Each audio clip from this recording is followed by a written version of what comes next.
What's up, everyone, and welcome to ClearTalk. So, in this video, we are going to be looking back at year one of the Donald Trump second term. We're going to be looking at, what he's done. We're going to look at his popularity, where it sits, and what do I think year two is going to bring us. Thank you very much for joining me here. If you are new, welcome to ClearTalk. If you'd like to check out more videos from the channel, please do so. Consider subscribing, like, share, comment, all the good stuff to get more videos in front of more people. If you'd like to check out videos from my other channels, you have JMD Drummer there, Play, Puzzling. If you'd like what you see there, please consider subscribing over there as well to help out those channels. You have Patreon there, $3 a month. You can support any of the channels that you would like. To help support Patreon, help support JMD Nation, and contribute how you would like. Any contribution or support you give is very much appreciated. I thank you very, very much. And if you are returning, you are freaking amazing. Yes, you are amazing. Thank you for coming back over and over again. And welcome for another video. All right, so what has Mr. Donald Trump done in his first year? He made a lot of promises. He promised mass deportations, right? Shutting down the border, solving, the whole immigrant crisis that they said that we were under. He said that he was going to solve all the wars. He was going to, on day one, he was going to end inflation and lower prices on day one. All these promises that he was going to do. No wars. So what has he done? Immediately, yes, they did crack down on the southern border, shut it down basically for the most part, with very limited entry. Although they claim that there's no illegal entry. We've had video. I've already done a video showing that that's not true. We do still have people illegally entering. They are low numbers.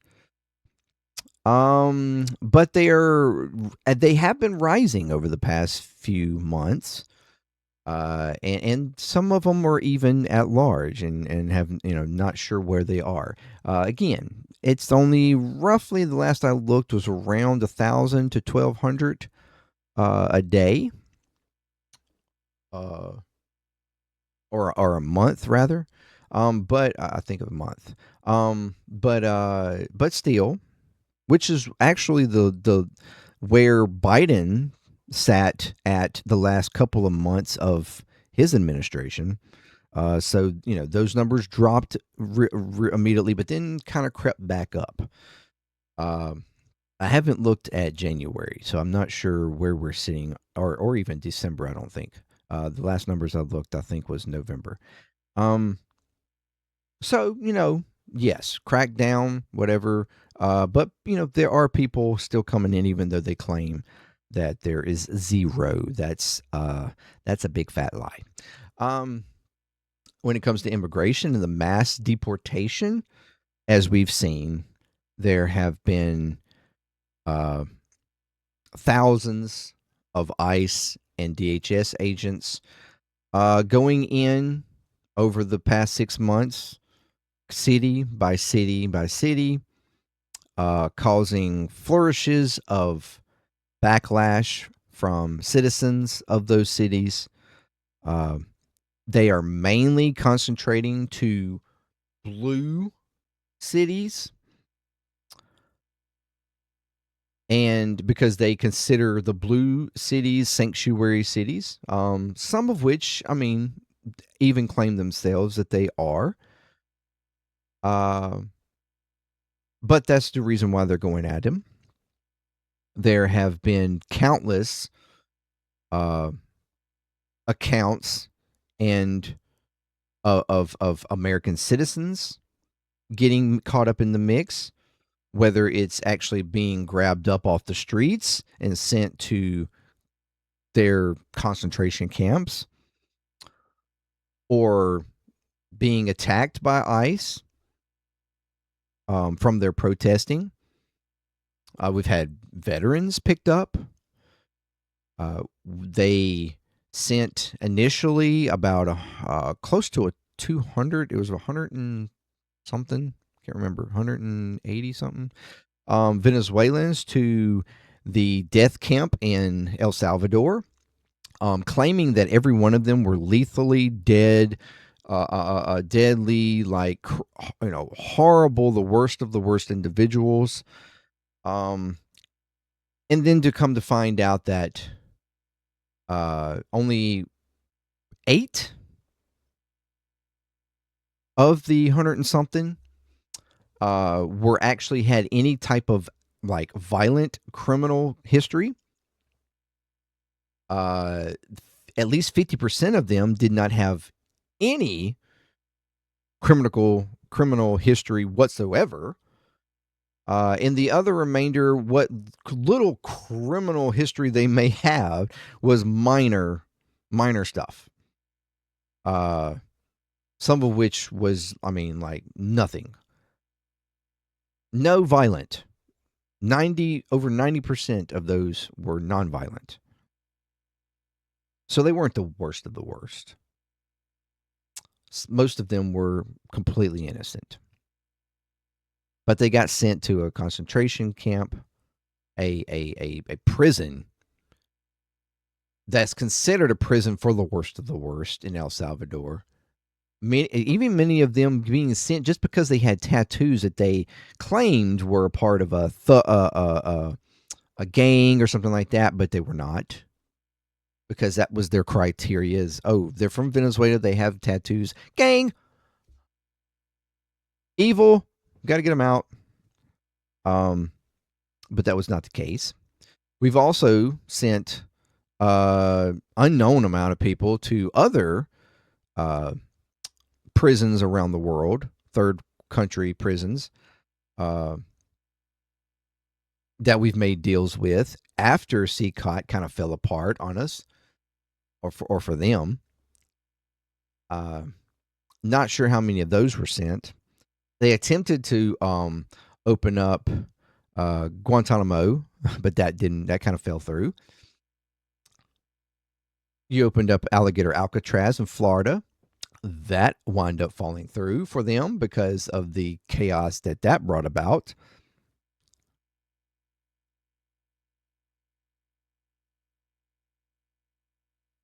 They've tried multiple outlets of just trying to get out mass amounts of people in the most unjudicial way, not giving them their rights. Again, ICE on the streets grabbing people with masks, some of which don't even have we've even seen them in unofficial vehicles, unofficial clothing, like they, grabbing up people violently, ripping them out of their cars, people being unconscious when they're carried away like this. It is wild, the videos. And then, because of so many videos coming out, and people filming them, they then started turning on those people, claiming that they couldn't video them, which is their actual, right to do so. It's not illegal to do that. Or following them around, which is also not illegal to do. But they claim that they feel threatened while they are the ones doing the threatening. So that's oh, and then of course, we've had multiple shootings that involved ICE. A woman that was shot 5 times. Luckily, she lived. And then recently, one that did get shot 3 times and did not live. Unnecessarily. ICE officers not going by protocol, which they have a historical record of not doing. Not going with protocol. as if they are purposely not doing it so that they can claim that they are threatened and need to use excessive uh, violence to protect themselves. You damn near have a civil war ready to start up in Minnesota right now. So that's good. That's great. Economically, tariff. Trump's did a tariff war that ruined relationships with damn near everybody in the world on tariffs. Using them as a threat to get them to do what Trump wanted them to do. He's continuing to use threats now, once again, on our ally NATO nations because he wants to take Greenland.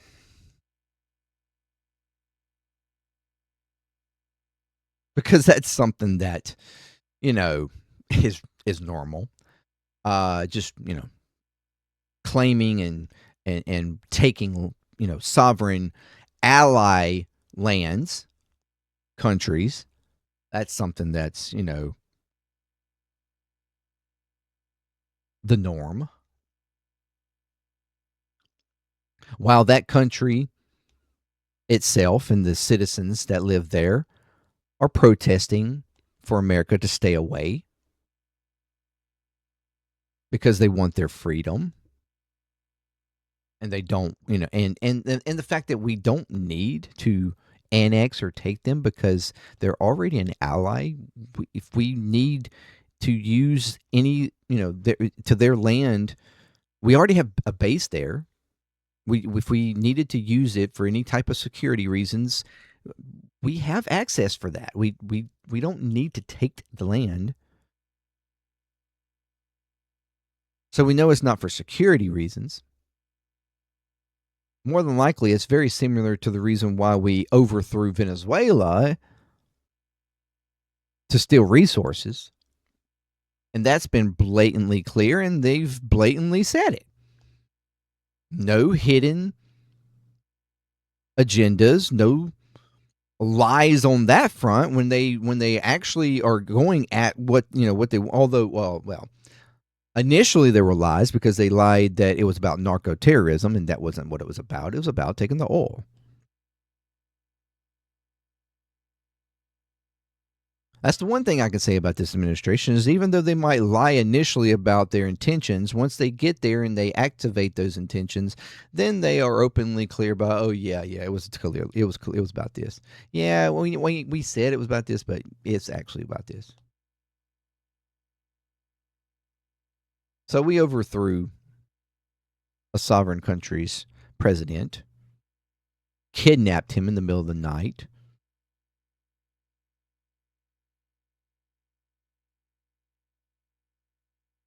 But that got me off of the economy.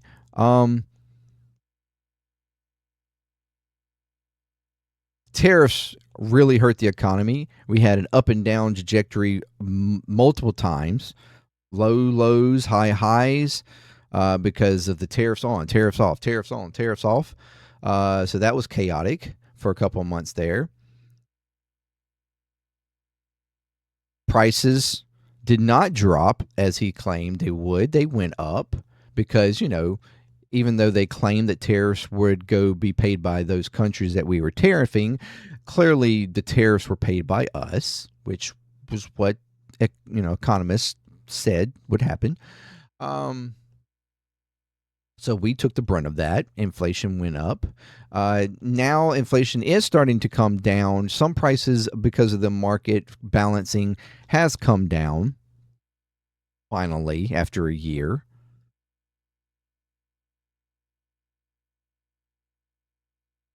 He's claimed for over 6 months that our gas was under $2 a gallon, and just now is it under $2 a gallon in some places. The rest of the nation, the average is still above 2.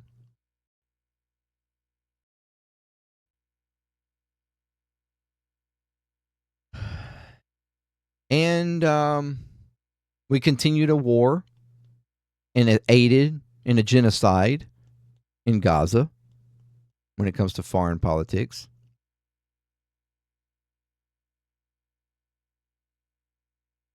Giving Israel everything that they wanted. Claiming that there was a ceasefire, but Israel has continued to fire and broken that hundreds of times. Russia still bombing the shit out of Ukraine. That was something he said he'd solve in the first day. Wouldn't need but one phone call. Putin is shit all over him on that one. Because Putin, while he, claims that Putin was scared and that it never would have happened if he was president before, clearly Putin is not. Not threatened by him at all.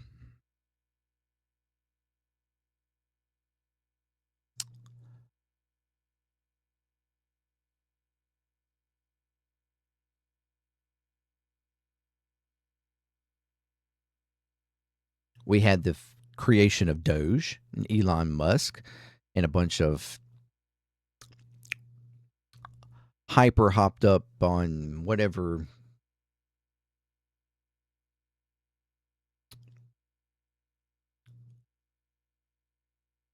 they were hyped up on. College 20-year-olds went in and broke into agencies for a few months there, shutting down agencies, firing government employees back, at mass scale. Employees that they then had to turn around and rehire because they realized that they were important and we needed them. But that still did not keep from, hurting agencies and fundings for stuff.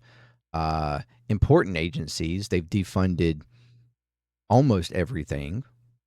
FEMA, National Weather Service, defunded school programs.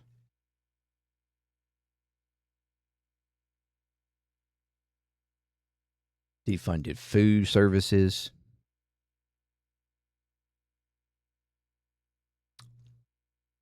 They're defunding Medicaid, Medicare. Tempted to do it on Social Security. So yeah, basically breaking services and goods that help the, regular people of America. And the, most vulnerable people of America. Yeah, that's what they wanted.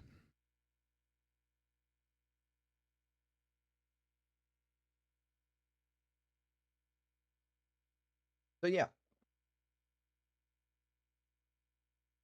A bunch of amazing stuff. Claiming that he solved, was it 8.25 wars now? None of which he did at all.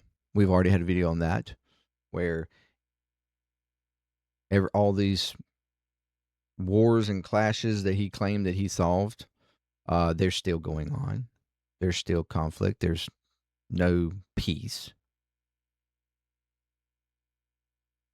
He's bitched and whined about not getting the Nobel Peace Prize because, he solved so many wars and he's such a peaceful person, even though he's bombed Venezuela and bombed boats in the Caribbean and bombed Iran, bombed Yemen, bombed Syria, bombed Somalia, bombed Nigeria,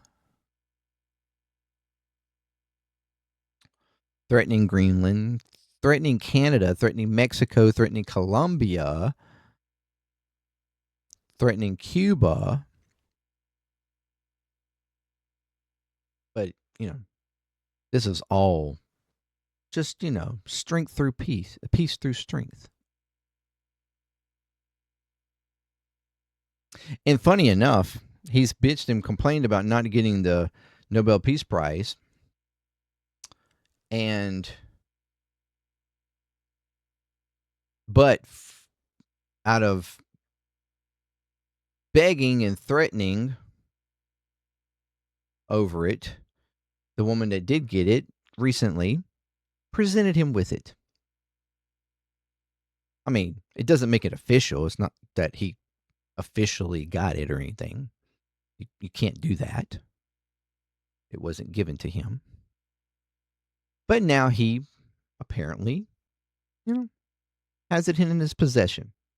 So he stole a medal from a woman, which funny that his supporters and the Republican Party are all about men not taking from, awards and stuff from women, I thought. But everybody's okay that he did that. There's that. I mean, just amazing. All these amazing things that he's claimed that he's done. All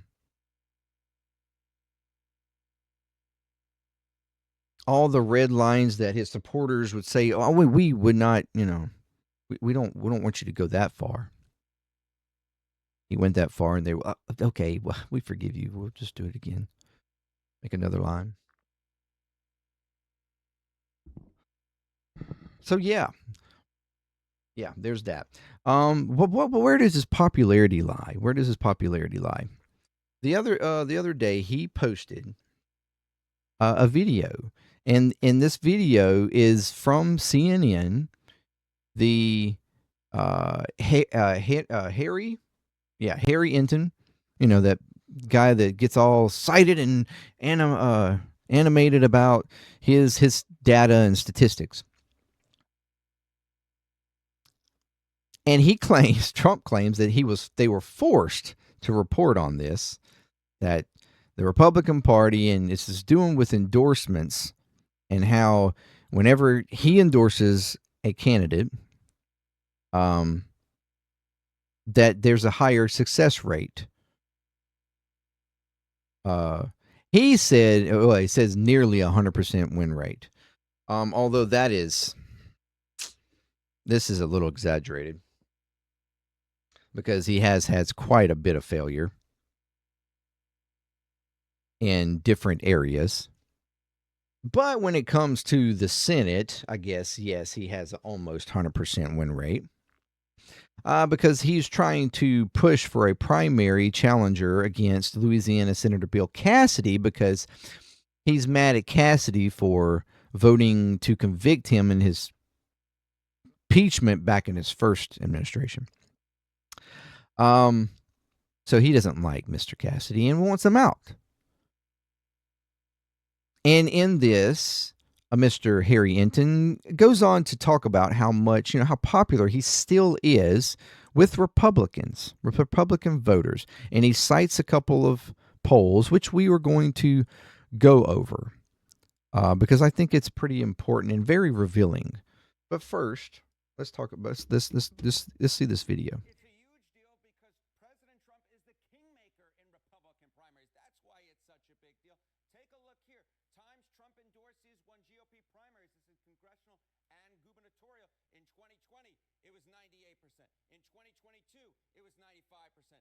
In 2024, it was 96%. President Trump has the magic touch when it comes to endorsing in Republican primaries. And when he doesn't endorse you, you go, to quote the great movie Good Burger, into the grinder. So Cassidy was one of the Republican senators. He's so dramatic.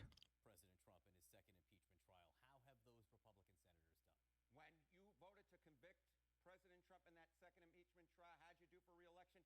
Not so hot to trot, because let's take a look here. Okay, GOP senators who voted to convict Trump won their next election. Just 1 out of 5. That one is Lisa Murkowski in the great state of Alaska, which of course has that top 4 primary situation going on there. So very, very different than the traditional primary structure that is throughout the rest of the United States. The bottom line is this: the vast majority of Republicans who voted to convict Trump, who had a re-election, either lost, or actually they didn't even run. They retired, they resigned in the case of Ben Sasse, or there are 2 up for re-election this year, Bill Cassidy and Susan Collins up in Maine. But the bottom line is this: if you voted to convict Trump so far, your chances of winning re-election have been quite small. And Bill Cassidy, of course, just got a major impediment to his road to re-election if Letlow decides to run. Now, understand and realize that Trump is making the claim here that this proves that he has a nearly 100% win rate when any Republican primary he endorses in ahead of the midterms. That's not what this video is about. This video is about when he endorses the win rate of those individuals who voted against him in the conviction of the impeachment, and he endorses a primary challenger against them, their win rate is low. There's a clear difference there, because there wasn't that many Republicans that voted against him. So this is even his claim here is misleading, because we know that he has endorsed multiple Republicans in primaries, and they lost all over the country during the election. Some did certainly win, but a lot lost. And even more recent elections that have happened since he won the presidency, all of them lost. So he's misleading and lying. But nevertheless, let's continue with what they say here. Yeah, I mean, look, Donald Trump was popular in 2016. He was really popular in 2018, really popular in 2020, popular in 2022, popular in 2024, and now we come to 2026. Among Republicans, exactly right. And he is still quite popular amongst Republicans at this point. Look, overall in July, it was 89%. That was 6 months ago. Today, it's basically the same at 88%. How about strongly approved? Those who don't just like Donald Trump, but love him, love him, love him. In July, it was 61%. It's the same 61% now, and that is why the GOP voters, when Donald Trump says something, they say, how quickly can we get to Donald Trump's position? And if you want to see the impact that this had, just this one statement from President Trump over the weekend, what did it do in the betting markets to Bill Cassidy's chances of being elected? Yeah, you look at the prediction markets. Take a look here. Chance to be the 2026 GOP nominee for the Louisiana Senate race. Bill Cassidy at just an 18% chance at this point, and this lines up very much with what we've seen historically speaking. That is when Donald Trump goes against you in a Republican primary, your chances fall through the floor. Trump says something, they say. All right. So now, as you see here, they are citing CBS, CNN, and Quinnipiac poll, averages. Okay, so they averaged these three polls. All right.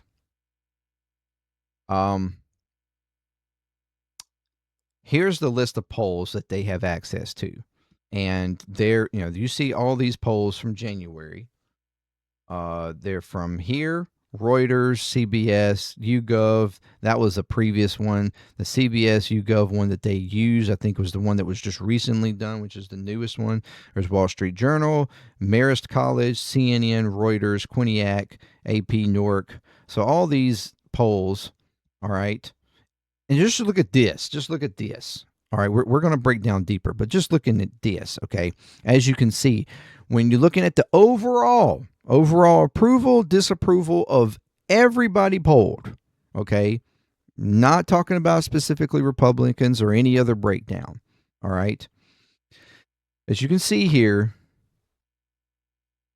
this month, the best rated approval he has is Wall Street Journal at 45% approval. Okay? The best he has is 45%. The lowest is Marist at 38%. CNN polling, the ones that just did that video, 39%. YouGov, CBS, 41%. Quinnipiac, the other one in that average, 40%. Okay, that's overall approval, which the disapproval you're seeing is right at 60, 59, 61 on the CNN, Quinnipiac, 54. Others 59, 56, disapproval. Okay? Disapproval. So overall, his numbers are low. His approval numbers are very low.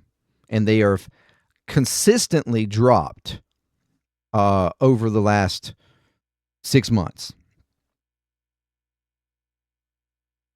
But when you do break down these polls and look at them, and we're going to look at the CNN one because CNN breaks this down very strong in criteria. Like they break down all these different criterias. All right. Let me get to the top because I was showing this to somebody yesterday when I was preparing for this video.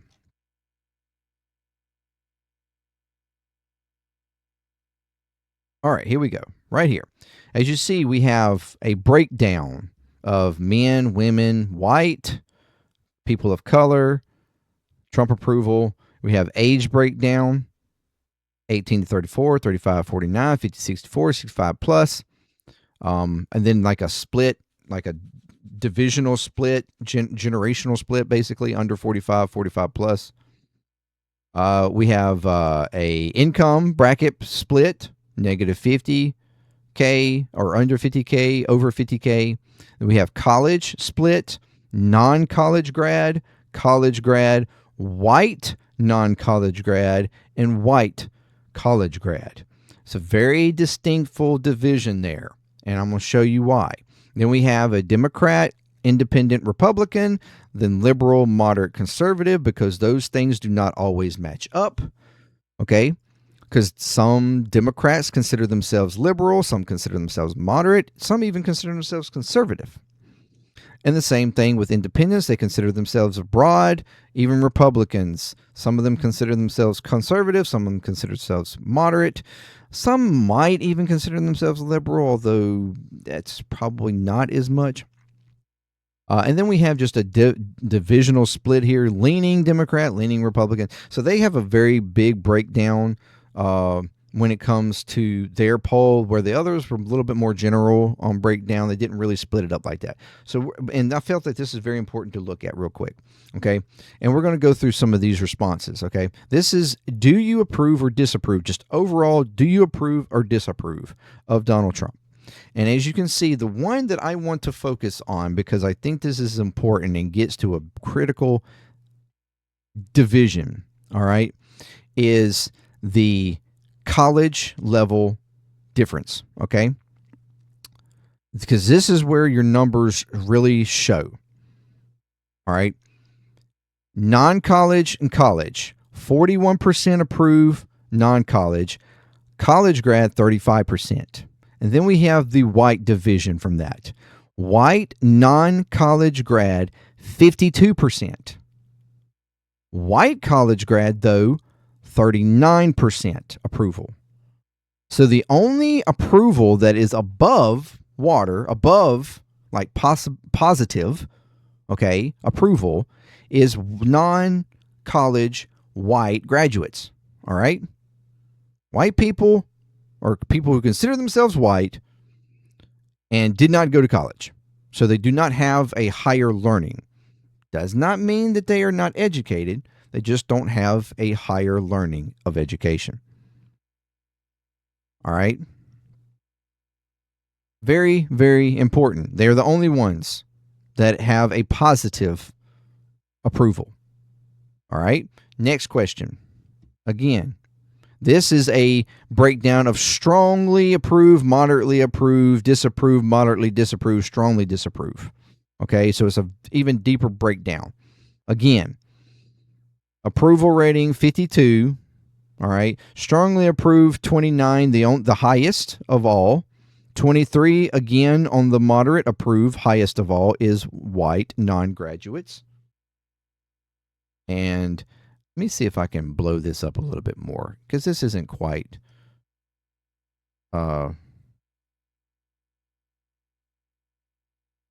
Here we go. Let me blow this up a little bit more. There we go. All right, there we go. So you can see 29, 29, so higher than everybody there. And then your disapproval, it starts to shift. All right, back down on the low end. Then we have, do you approve or disapprove of the handling of the economy? Okay, it's a basic, do you approve or disapprove of the handling of the economy? Here we go. Look at this. White, non-college, again, the only one with a positive approval. White college, 38, college, 34, non-college grads, like total non-college grads, 42. Okay? So the only one, again, with a positive approval is white non-college grads. Do you approve or disapprove of the handling of healthcare policies? White college, non-college grads have the highest approval, but even here they disapprove, 49 to 51. But they still have the highest approval. They're right there, like kinda, but not really. They don't approve of the healthcare policies. All right. The only thing that they disapprove of, you'll notice, is that handling of the immigration. All right. Again, the only one with positive approval, white non-college grads. Non-college grads 46, college grads 35, white college 41.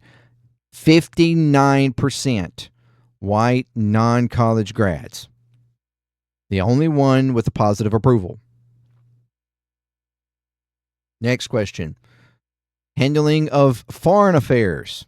Again, white non-college grads, the only one with a positive approval.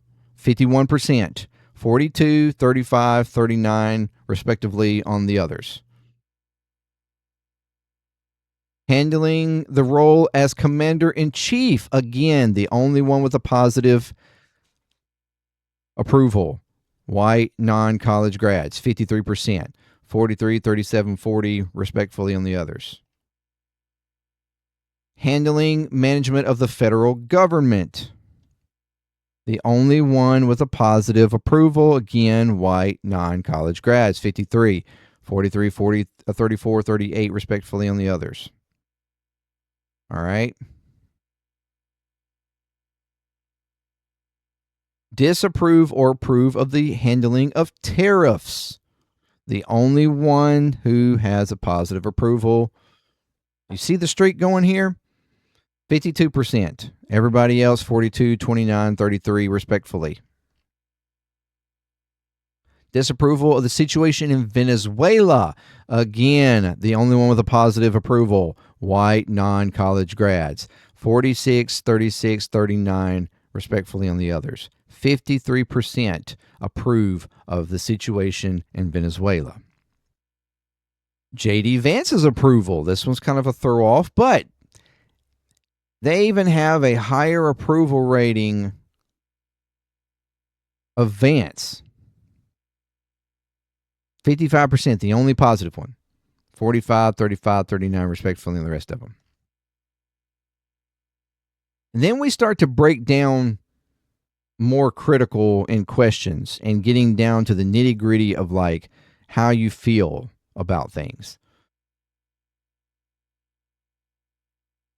This is a breakdown. Actually, this question is a breakdown of the issues facing the country today. What you find, what is the following the most important issues? Okay, and the highest for white and highest really for everybody, is the economy and the cost of living. The state of the U.S. democracy falls relatively next. And then immigration under that, which that's funny enough for me that immigration, even for white non-grads, is third. So I find that interesting. Now it's breaking down into actual like how you feel kind of things. All right. Thinking about the following characteristics and qualities, please indicate whether you think each one applies or does not apply to Donald Trump. All right. Cares about people like you. Okay, that's the question. Cares about people like, so does Donald Trump care about people like you? All right. Here's the breakdown. White non-college is the highest, but even among them, they have a lesser percentage. Okay, they do not agree that he cares about them. This is just a start. Okay, this is just a start. Think about that. 46%, a majority of white non-college, the ones who have the only ones who have a positive approval of everything else that everything Donald Trump does. When you talk about it on a broad spectrum of all the issues, they're the only one that have a positive approval. But when it comes to asking, do you think Donald Trump cares about you? The majority of them say no. And it's not even a I don't know or refuse to answer issue here. Only 1% on that. That's not the only thing that's revealing. Let's keep going. Next question. Applying to Donald Trump can bring the kind of change the country needs. All right. They do have a positive approval, and they are the only ones that have a positive approval. White non-college grads, 55%. This does apply. They think that he can bring the kind of change the country needs. Next question. Has the stamina and sharpness to serve effectively as president. So, his age is not really an issue. He seems cognitively there enough to be effective as a president. And this one is the only one that actually does have someone other than white positivity, non-college positivity. Non-college actually does give a 50-49, so they do have a 1% applying to him cognitively, but college grads, regardless of whether or not they're totality or white only, does not approve or does not think that applies. An effective world leader, okay? Is Donald Trump an effective world leader? The only ones that give a positive approval here, again, is white non-college grads. Everybody else, disapproval. Is someone you are proud to have as president? Think about that one for a second. Is Donald Trump someone that you are proud to have as president?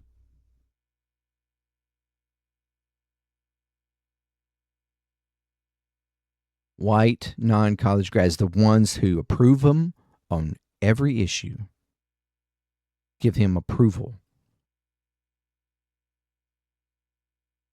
Fewer of them think that he actually that they think that they are not proud.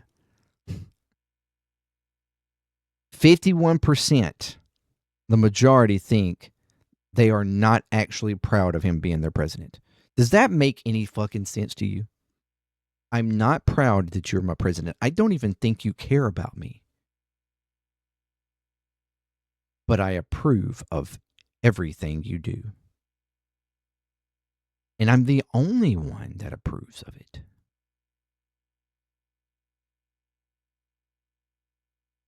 That's wild. That is wild. You're not proud.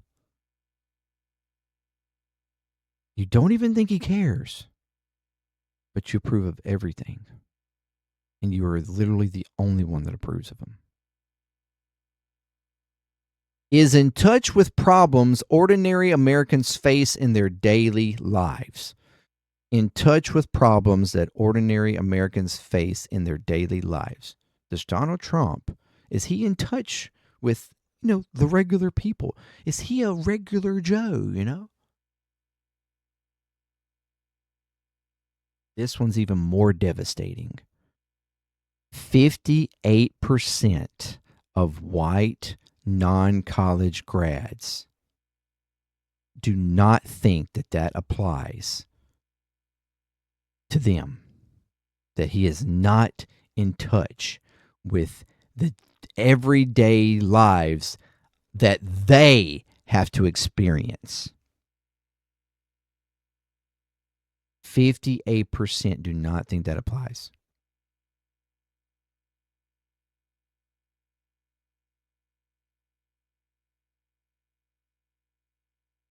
This one is telling as well. Puts the good of the country above his personal gain. Puts the good of the country above his personal gain.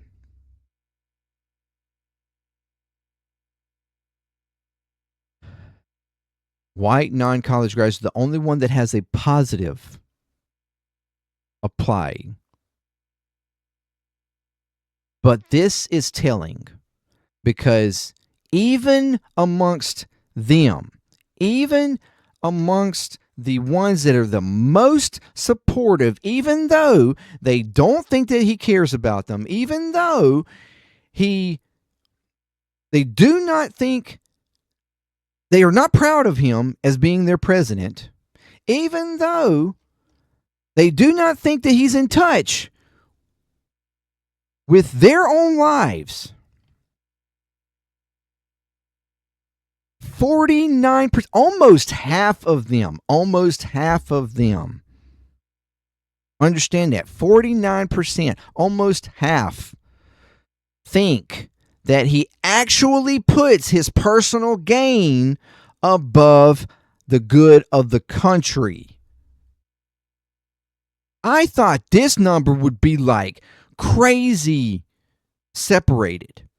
Like I thought there would be a high, like, oh no, he's not there for his personal. How many times have I told him, oh, he forgoes the pay. He's not there for money. He's there because he loves us and he wants to take care of the country. He wants to save the country. He's got money. He's not even worried about himself. Almost half of them think that he actually puts his personal gain above the good of the country, but yet they approve of every motherfucking thing he does.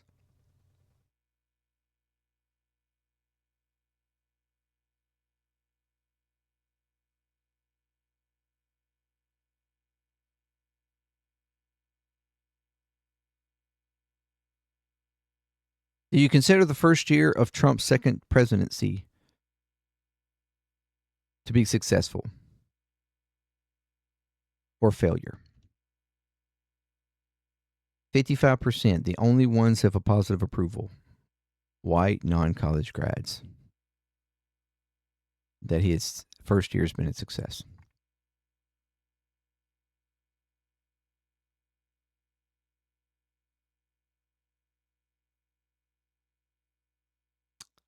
So far, would you say Donald Trump has had the right priorities, or that he hasn't paid enough attention to the country's most important problems?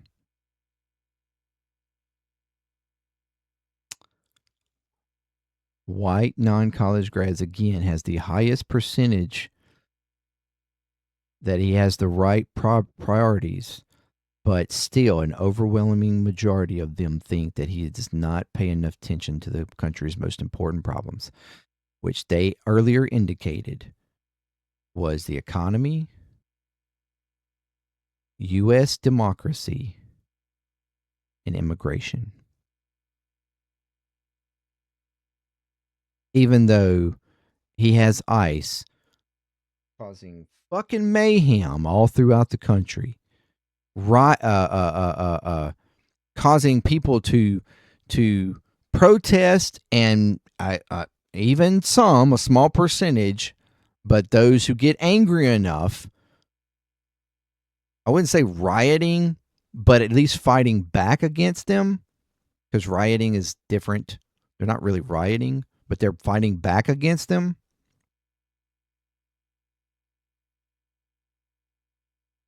Even they don't think that that's enough.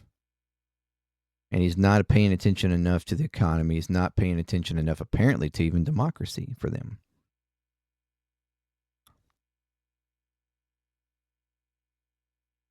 Do you think Donald Trump has gone too far, has been about right, or has not gone far enough when it comes to using the power of the presidency and executive branch? Okay? Gone too far when using the power of the president and executive branch, they are the only one that does not think he has gone too far. Being about right, they are the highest and not far enough.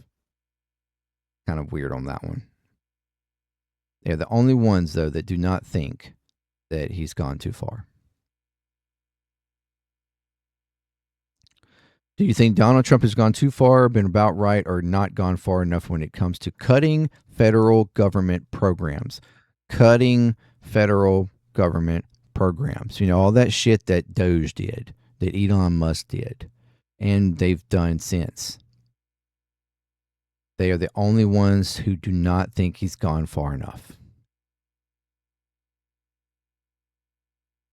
And the highest of those who thinks he's done about right.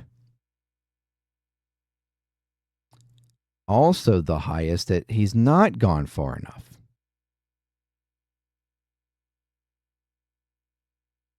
Do you think Donald Trump has gone far enough or about right, or has not gone far enough when it comes to immigration? Deporting immigrants living in the United States illegal. Has he gone too far, about right, or not enough? They are the only ones. Well, yeah, the only ones that do not think he has gone far enough as a majority. They are the highest that he's been doing it right. Or that he's gone too far, rather. Sorry. Doing it right. And of course, the highest of not gone far enough. So, when it comes to getting illegals out of the country, he hasn't gone far enough. Got to get those brown people out of here. Do you think Donald Trump has gone far enough, has been about right, or not far enough? It's gone too far, about right, or not far enough when it comes to the price of everyday goods. The economy, this one is tragic. Overwhelmingly, trying to reduce the price of goods, gone too far.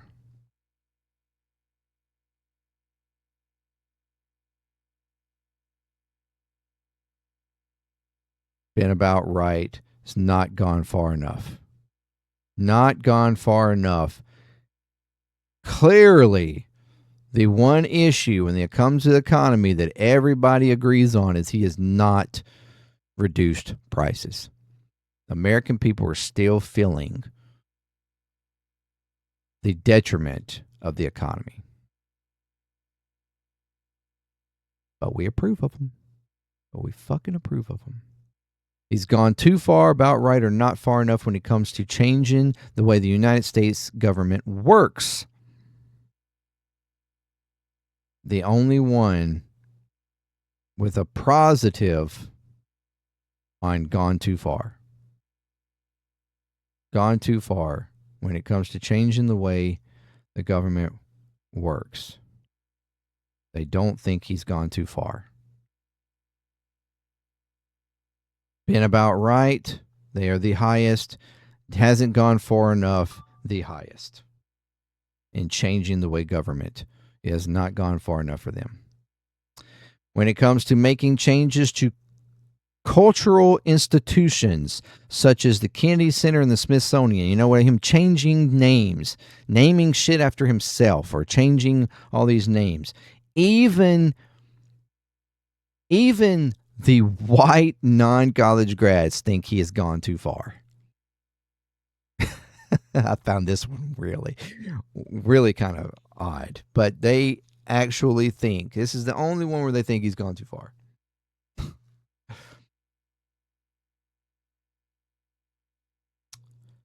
Gone too far, same or not far enough when it comes to using the military to achieve his goals. They are the only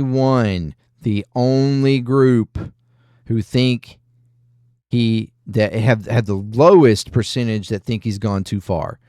Majority of them think that he is done right, just been about right. Over majority, been about right when using the military to achieve his goals. When it comes to trying to expand Americans' power over the country, over other countries, they actually think he's gone too far.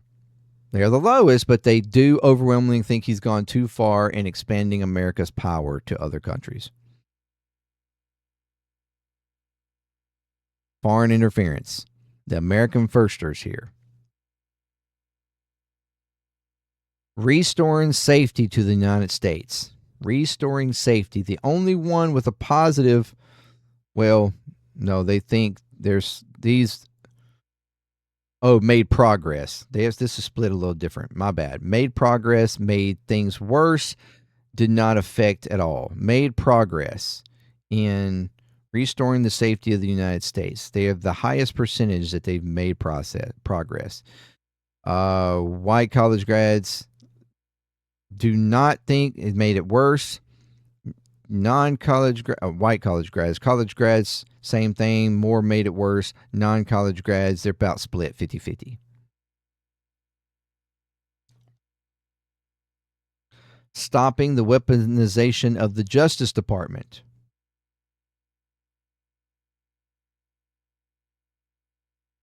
Made progress, the highest. Made it worst, the lowest. You see a trend. You can see the trend. Bringing back free speech. They think he's made progress. They think that he has made progress on bringing back free speech. And they're the lowest on made it worse. Bringing law and order, the highest in making progress, the lowest in made it worse. I think he's brought back law and order. Being a peacemaker and unifier, the highest and the only, well, they don't even have a positive here. They're split 50-50 on being a peacemaker and unifier. Keeping our children safe and free from disease, the highest that think he's made progress, and the lowest, well, tying with non-college grads at made it worse.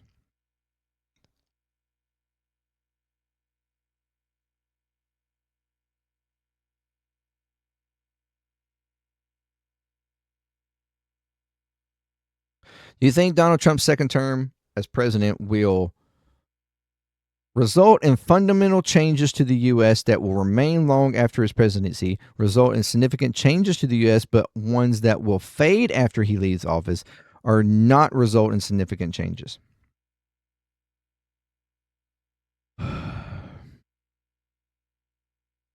This one's a little odd. Result in fundamental changes that will remain long after his legacy. Non-college grads actually have the lowest here, but white non-college grads, I don't think they understand this question.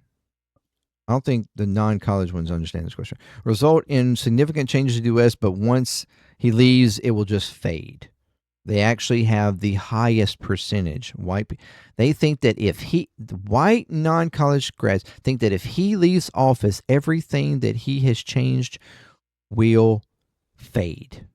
So that they think that means that they think that he would need to stay in office for the changes that he has made to stay.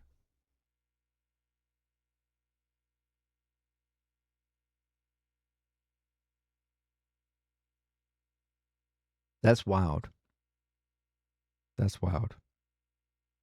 Well, how would you rate the economy conditions today? Very or somewhat good. The highest. Rate the economic conditions. They don't think that he's done well in the economy, but they still rate him the highest.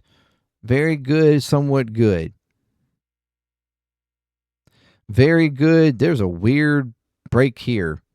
So people don't even their own breakdown, they don't like the way this is broke down. Somewhat good, still the highest. Very poor, significantly, somewhat poor. So majority of people think it's, oh, this is the net. Okay, I'm sorry. Okay, now I see the breakdown. The net of very or somewhat. So total is 37% good, 63% bad. And then the breakdown here, very good, somewhat good. So somewhat good, they have the overwhelming, everybody's equal on the very good, so nobody thinks it's very good. And then the breakdown of the poor or somewhat poor. Somewhat poor, they're the lowest, but on very poor, they're the highest. So that's interesting.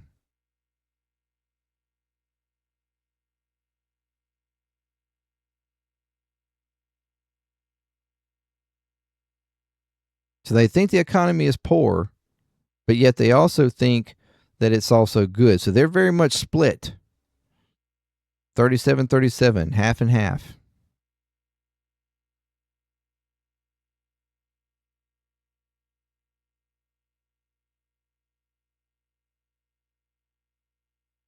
Some of these I haven't even gotten to. I didn't even get this far down, honestly, when I was looking at it myself. How many more pages do we have? 2 more? Now thinking about a year from now, do you expect economic conditions in this country will be? A year from now, what do you think it'll be? Net 49, 51 poor. They think the economy is still going to be poor, the majority of them.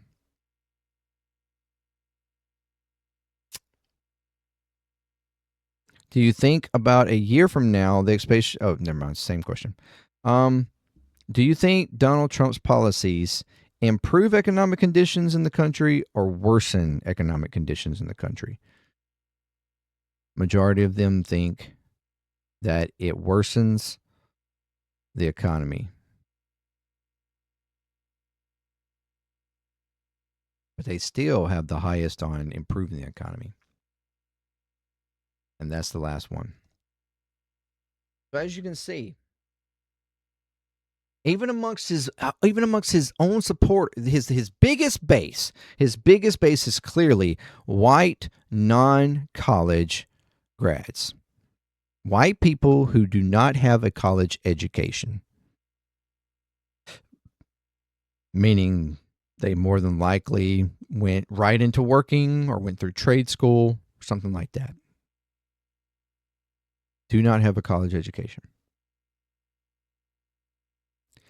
They are the only breakdown who gives positive approval for Donald Trump when it comes to any issue in general. But when asking whether or not they think that he cares about them, that they think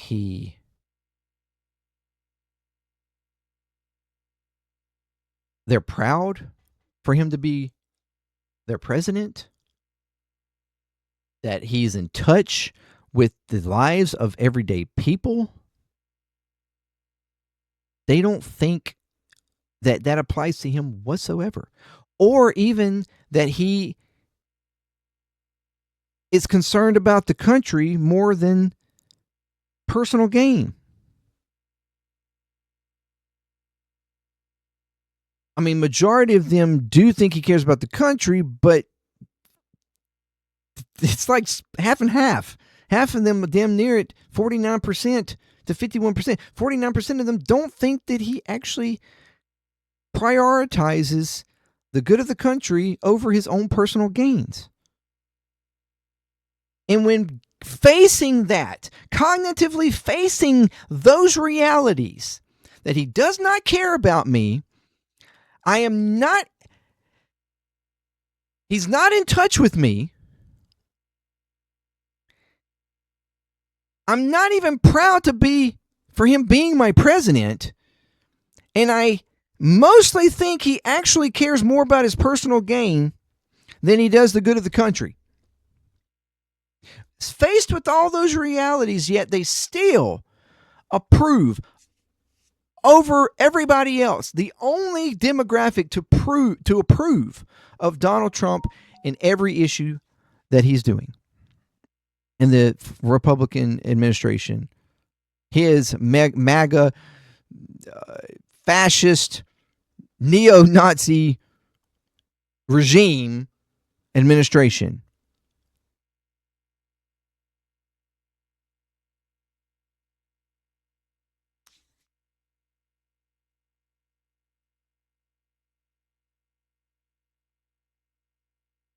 So yeah, Donald Trump's popular.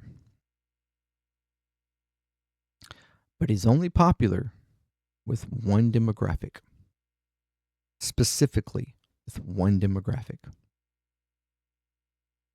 As he said before, I love stupid people. I'm kidding. He hasn't said that.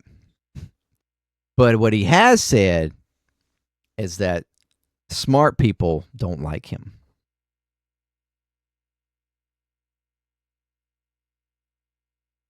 That he has said.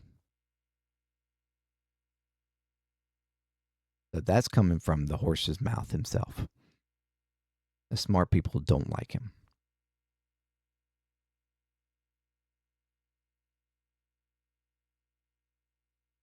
And he's right.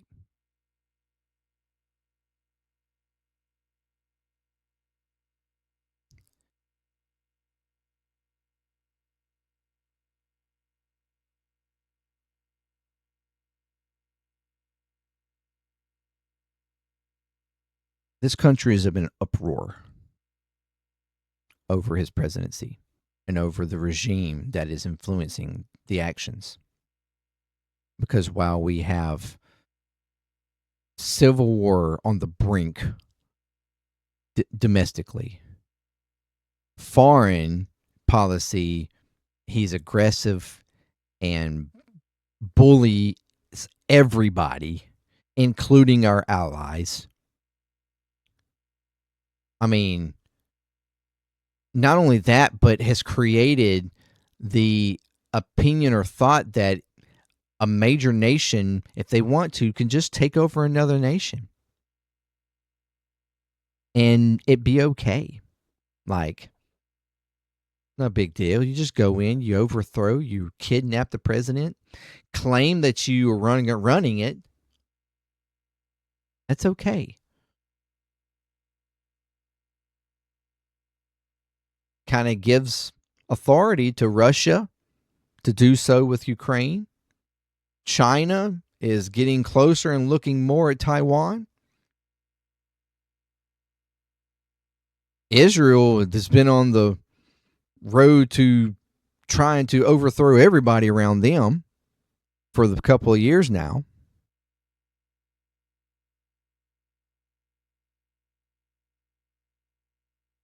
The entire globe is in an uproar.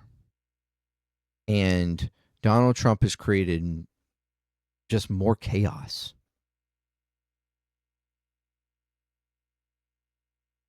Our allegiances with countries in NATO are at risk. Canada just made a deal with China because they look at China and go, yeah, they're more dependable. They're not crazy.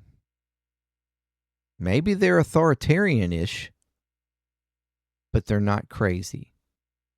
They're willing to work with us and not be aggressive, not threaten our existence as we are. They're not trying to take us over.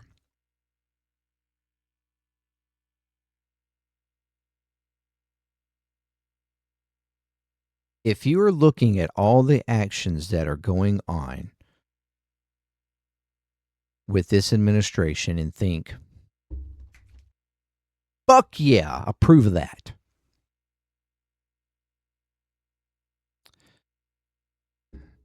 Those polls show you're the only one. You are a lone wolf.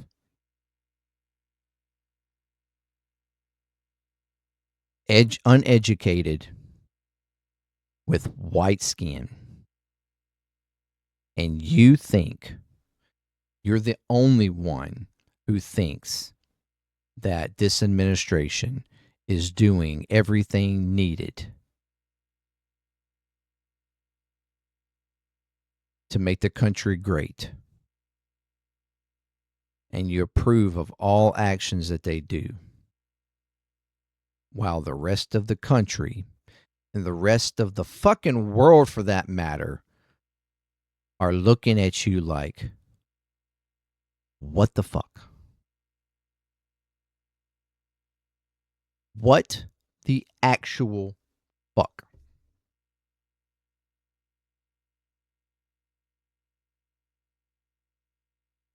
This is a long video, and I apologize. I know, but it's gotten to where I feel more like doing long stuff a couple of times a week than even trying to do short stuff, because this shit, breaking it down and looking at all these details, is important. Fishing out the nuances of things that are just broadly broadcasted on news channels or broadly broadcasted by the administration, and you don't break it down and look at it and go, what's really fucking going on here? Who's really okay with this and who's not?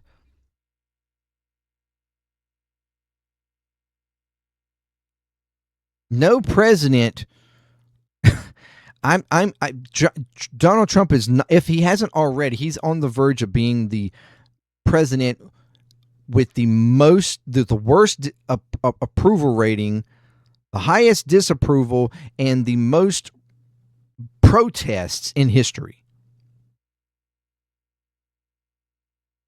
And while you might be thinking that these people are just crazy, deranged, woke lefties that are violent and they just domestic terrorists, there's a reason why people get enraged enough or feel threatened enough to take their time to go to a location, make cardboard pictures or writings to hold signs and print out specific color shirts or do pins or go through all of this and come together as collective and march or protest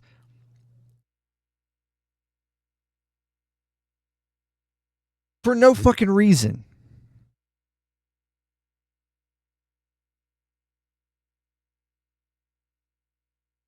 While the administration just makes all these inflammatory claims and calls them things.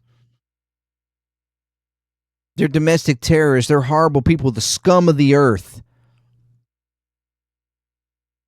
Crazy, deranged. Really? Really? Really? No. Donald Trump and the fucking fascist Nazi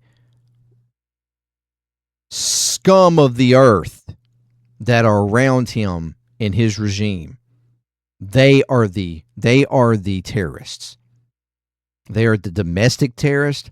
They are the foreign terrorists.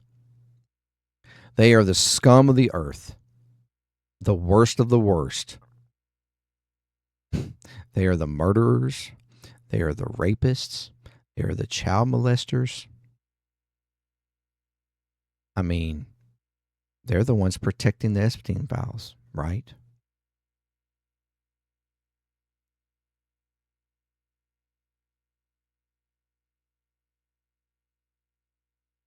White, non-college Americans. It's time for you to wake the fuck up. It's time for you to grow and use your fucking brains. and realize why the rest of the country, why you are the common denominator when it comes to approving the bullshit that this administration has done.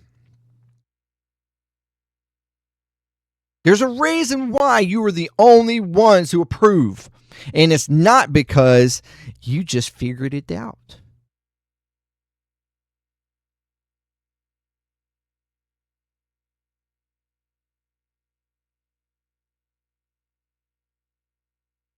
It's because you've been fooled. You've been bamboozled. You've been coerced and brainwashed by a far-right, alt-right, influential propaganda campaign.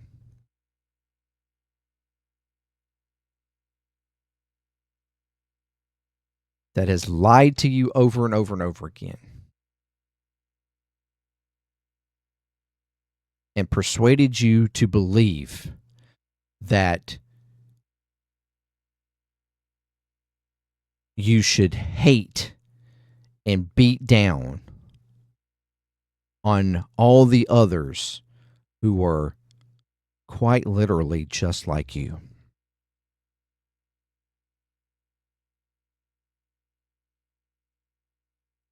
To not look at them, to not look at Washington, to not look at the elites, to not look at the wealthy and the rich and powerful, but to look down, to look at your color, verify,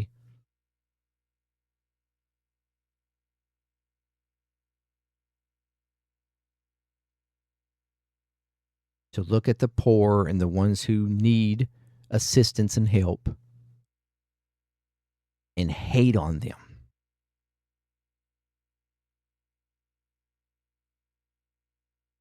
And believe that they are the reason for the problems that you have.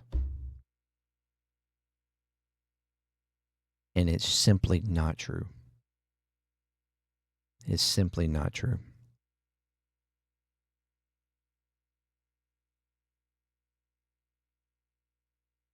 What do I think that year 2 will bring? I think it will bring more chaos. I think that we will become more and more aggressive. We will hurt. They will continue to hurt relationships with our allies to the point that we potentially could wind up being completely alienated. And if all of NATO winds up cutting us off, if the world dollar, if our dollar, which is the world backup currency, if we lose that, then all of our debt that, quite frankly, doesn't really matter because of that, will actually then fall on the American people. And I'm starting to think, I'm honestly starting to think that that's the whole point in the Republican Party, and why are those that are so hardcore on bringing down the debt. They knew there's been such a push to bringing down the debt. Although if we continue with our relationships and continue to go, the debt is pointless. We could fucking do this forever. It wouldn't matter. We literally create and print the money that is the default currency for the entire fucking world. Debt is pointless. But if we lose that, which the Republican Party and those in that mind frame, the warmongering sense that they have, which is more extensive and more aggressive than the Democratic Party. I don't care how you look at it. Yes, there are warmongers in the Democratic Party, but they are not even remotely close to the Republican Party. And the willingness to just break alliances or thwart like relationships with alliance. I'm starting to think that's the only reason why they really care about the debt, is because they know that eventually they're going to fuck around and piss enough people off to where we're going to then lose that status, and we don't need a debt, or we're fucked. And like, it's such a messed up way of thinking about how we should exchange and like interact with the world.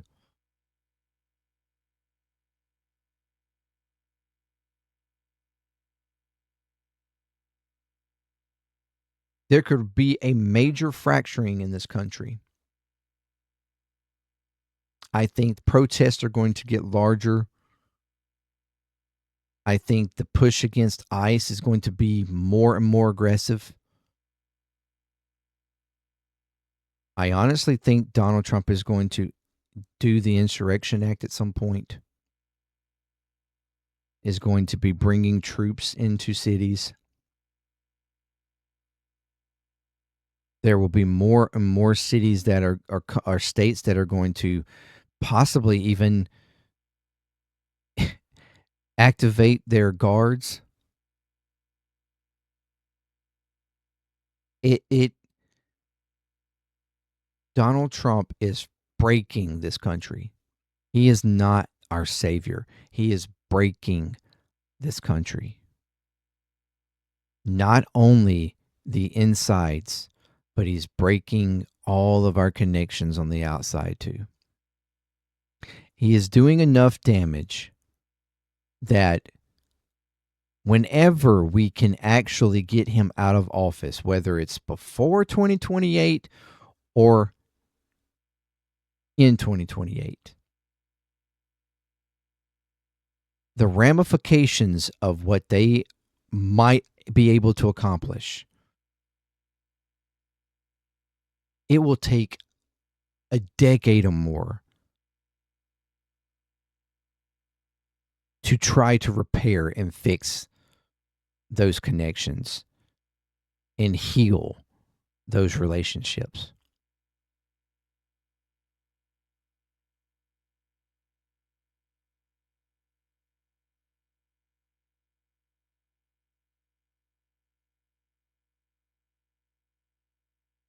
He has got to be put out of office. We can't go very many more years like this past year. And that is the state of our union. But